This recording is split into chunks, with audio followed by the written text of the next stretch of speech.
Okay. Hello, everyone. I'm here with my friend and colleague, Dr. Shiroko Sokitch, and she's the author of a new book called, tell me what the full name is, Shiroko. Oh, here it is. Healing When It Seems Impossible, 7 Keys to Defy the Odds. So you've been in practice a long time. You've done a lot of interesting things in your career. I wonder what inspired you to write this particular book. Well, this book is really my life's work. So first of all, it's taken me years to write it. But it's a culmination of all of the experiences and all of the work that I've done for the years. And I've been in practice now for 25 years. So gathering experiences with my patients in my life. And so it's a gathering of all of that. And what inspired me is I've always wanted to share this information with people, and the more information I have, the more I want to share, because it's different than the standard. Even though it's integrative medicine, it's different than the standard sort of, even that, it's different than that. Okay. So yeah, I think that you and I have some things in common. Like, we're like a more emotion based, and I was so excited when I went to look at this book because it's some of the same concepts I talk about, and sometimes I get a little frustrated. I don't know if you do, but I think it just like the world tries to work in such a linear way, and when you're chronically ill, it doesn't really work that way. It really is, like you talk about in your book, like a hero's journey. And it's a relationship with yourself. We'll talk about all the tenets of your book in a minute. But I just said this to someone on Instagram the other day because I did a talk about changing over your toxic products to non-toxic ones. And she's like, oh, I really got the message that it's like how you approach it, and like instead of just doing it. And because people get so overwhelmed, whether it's detoxing your home or like working on chronic illness. And it's really like there's no sense in trying to seek health in this like aggressive, frustrated kind of way, right? Like that's not what health is about. And I think even when people are interested in natural medicine, they're still like, well, just tell me what to do. Like, just tell me what pill to take. And especially like some of my story with mold, like I really had to learn, to get through the hard times and the hard moments and be persistent. That's something I say a lot, and it's a tenet of your book. So I was so happy to see it. And I really hope that people watch this and get that and buy this book, because it is so much more than, your thyroid and this and that. Like it's really your whole approach to life, I think, needs to shift in order to heal. Am I kind of vibing with what you're trying to create?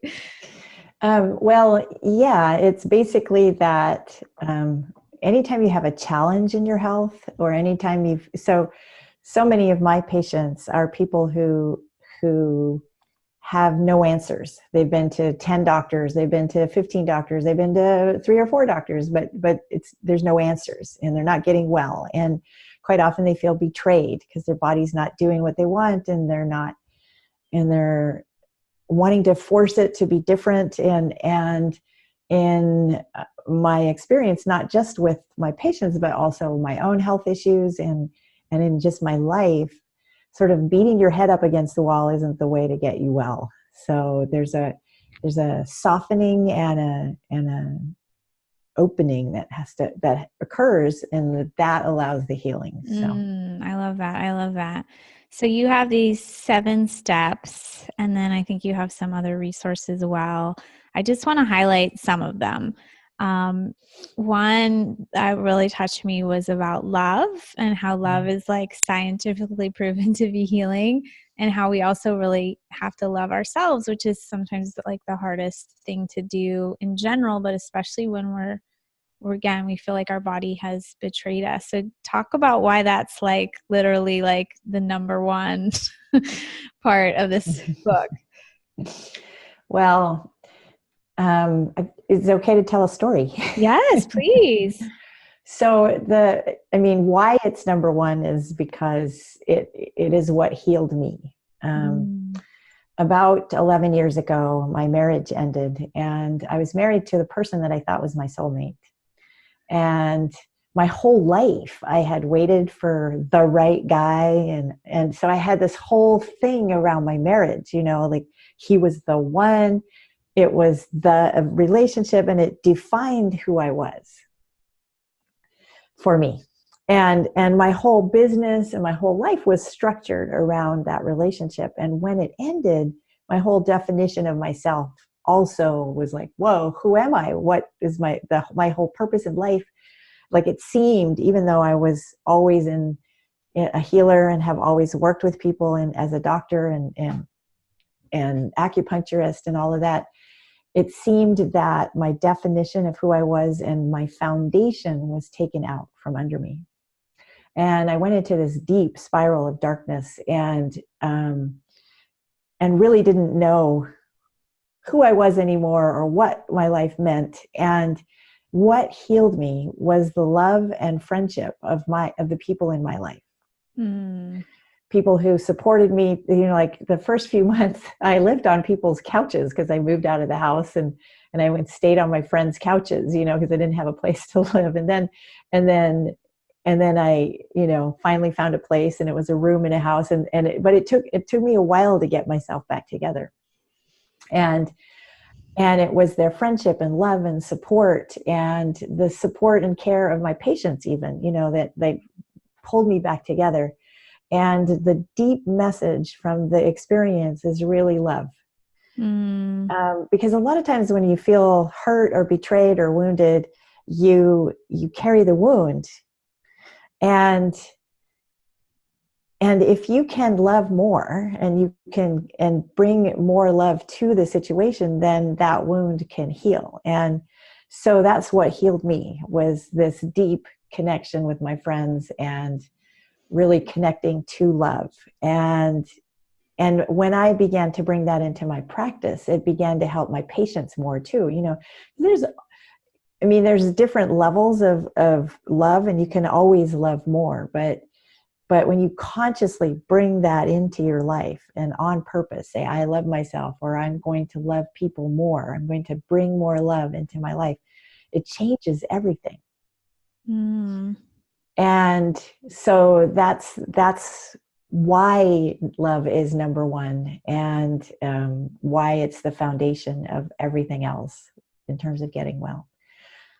And especially, when you're sick or when you have a physical issue, you feel like your body's betrayed you. But what if your body was your friend? What if everything in your life was for a higher purpose?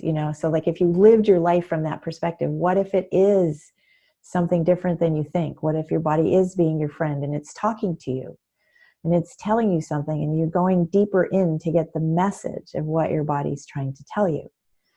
And so that's the foundation of this, using love so if your body loves you, if you love your body, what's the message it's giving you? What do you need in order to get well?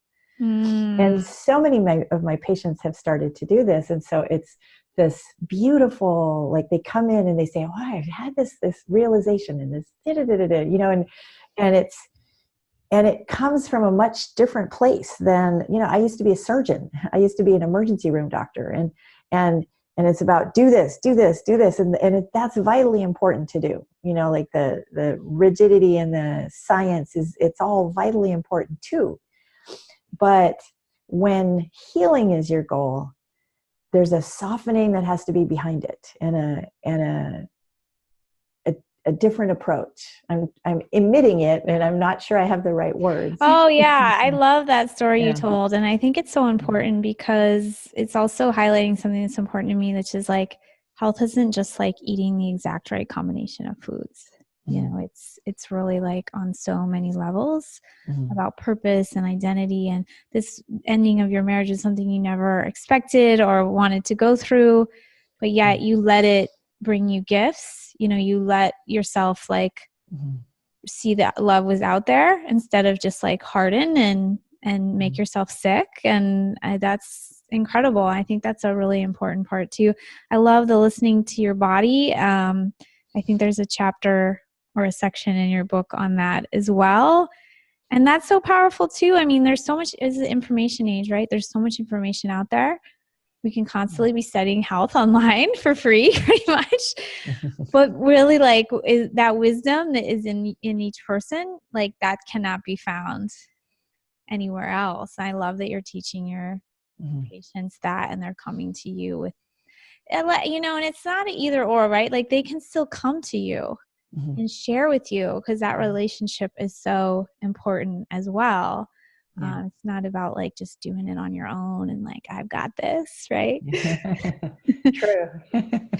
And you've got some information in here about picking out or finding practitioners as well, right? Okay. Do you want to tell us anything about that? Well, I haven't trained other practitioners, so finding a practitioner is really about how you feel. Again, so your body is your, what do you call that? Like a receiving center. So it's a giving and receiving center, right? So we give from our bodies and we receive to our bodies. So when you choose a healer, you're receiving healing. And anything, any messages you receive, any information you receive that is for helping your body, it should be good. It should feel good. And this could be if you have to have surgery and you see a surgeon, you want to feel good with that surgeon. Yeah. You know, I have a patient who had, she had a uterine cancer, just a little bit of uterine cancer, but she had a lot of scars in her belly from other surgeries that she had had. And it was scary for her. And so her gynecologist found a surgeon. This guy was amazing. They did the surgery laparoscopically, and he took a video of it. He took a video of himself explaining to her what he did. Wow. And you could tell that he cared about her. Oh. And that it was vitally important to him that her wellness happen, you know, like, and he wasn't alternative at all. He didn't do any integrative medicine at all, but he cared about how she did. So you want a surgeon like that. You want a doctor who cares about you, who sits down and will talk to you, you know, and even if they spend 5 minutes with you, if you feel like you're cared about, then that energy comes into your body and it brings you healing as well.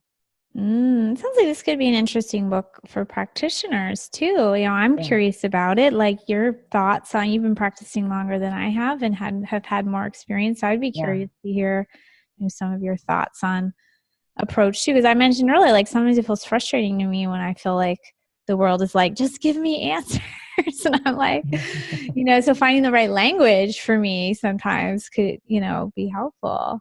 I love that. So we've talked about this a bit, about that it's a process, it's a journey. I wonder if you could talk a little bit more. You've got a chapter called Trusting the Process and a chapter called Never Give Up. So those are some of the hardest things for people, really. But like you talked about, if you can surrender to it, they don't probably have to be that hard. So tell us about that. Oh, yes. So they seem contradictory. To surrender and accept and trust seems to be contradictory to the idea of never giving up. But it's not.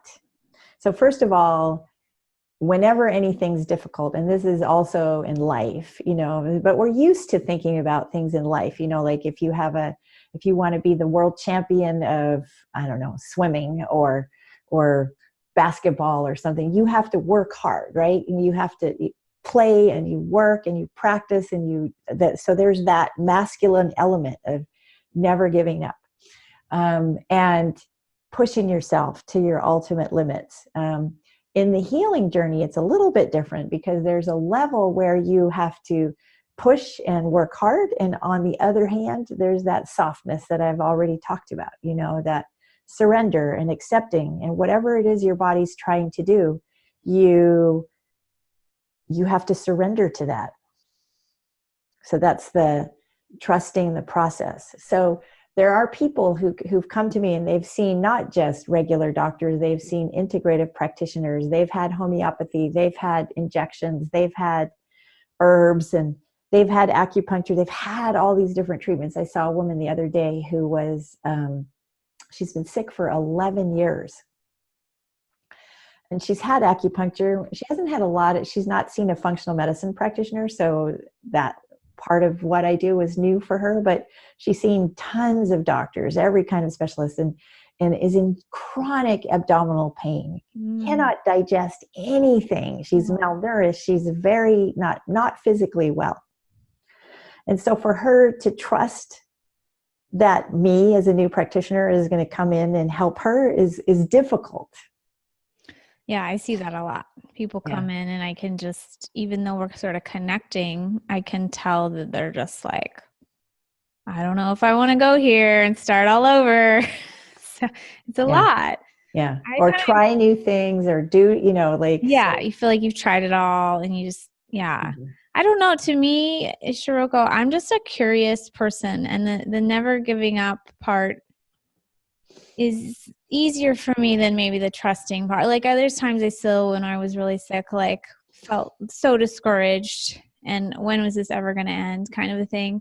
But if I do find a new idea or a new practitioner, it intrigues me.